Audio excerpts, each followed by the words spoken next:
Il ne reste plus qu'à peindre des fleurs. Donc c'est le poète contre les CRS.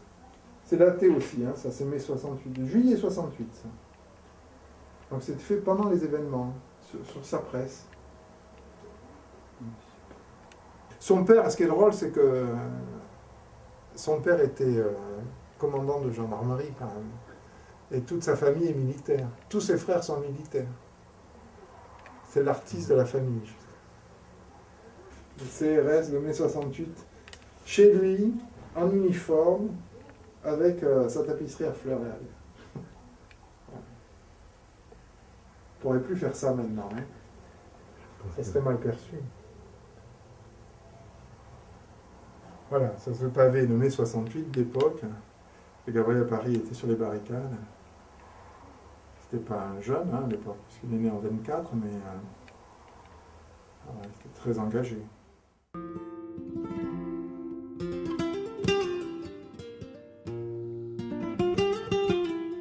Voilà, ça commence comme ça.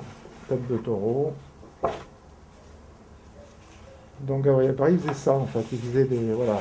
Ça c'est l'affiche qui présente le livre. 68, voilà. Donc c'est avec des textes de Michel Leiris, qui faisait des textes pour Picasso, sur des textes de Michel Leiris. Parce que Gabriel Paris, il aimait bien ça, il prenait des textes et il mettait son imaginaire. Donc tout est fait à la main, c'est 22 lithographies, 40 linogravures, 3 eaux fortes, 3 burins.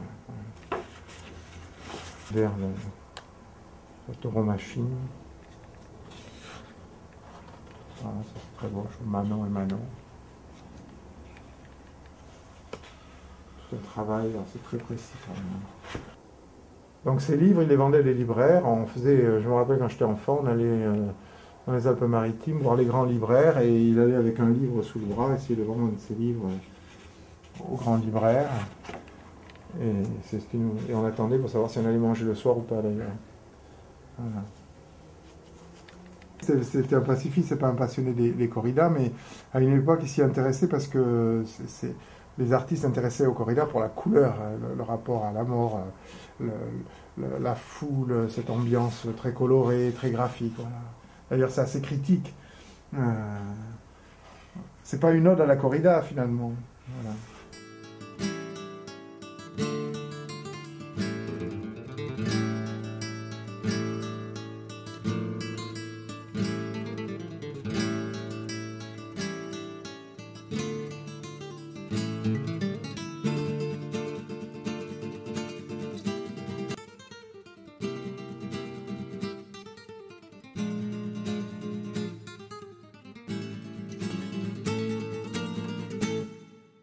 Donc il pleut de Queneau, aux fortes sérigraphies de Gabriel Paris. Donc ça va être de 1978.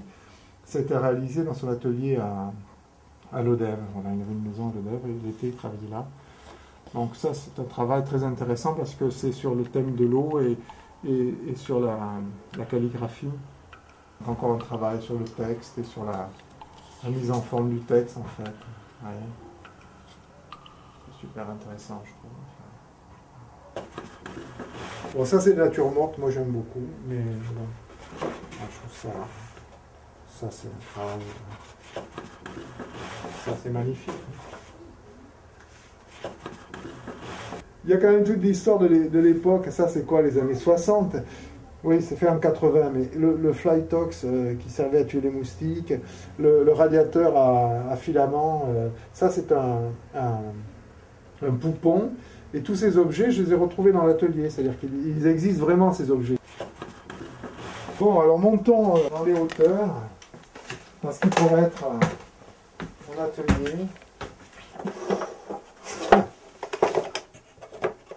La palette du peintre.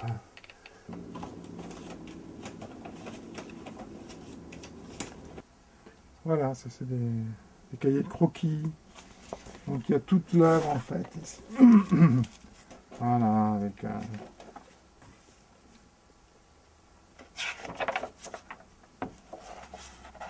des notes, des annotations. Ça, c'est les archives sonores, visuelles.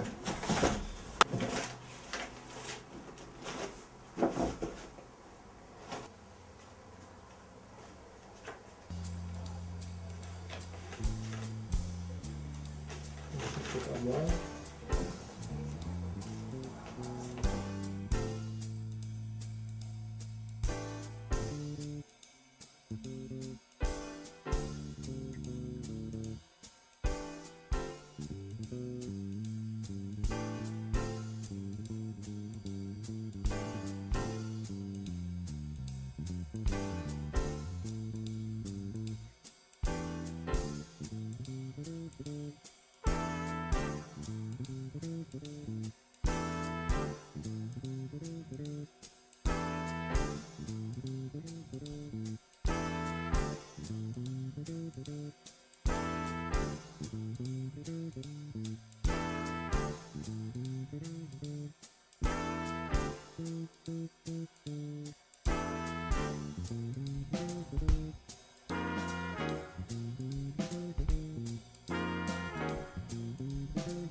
Pendant 40 ans, il a vécu au rue Ordonnaire, donc, aux ateliers de Montmartre aux Artistes, où il y avait 2 ateliers. Donc, c'était à la fois son lieu de vie, son lieu de travail.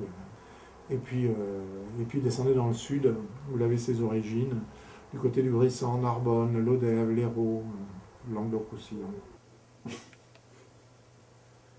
Ah, il adorait ce genre de trucs. Il s'amusait avec les films, les trucs de vampires, avec des têtes pas possibles. Ouais, il s'amusait bien.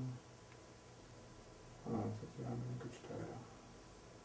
Il était très anti-bourgeois. Enfin, c'est vraiment la caricature de l'artiste, anti-militaire, plutôt décalé, un peu anarchiste, beaucoup anarchiste.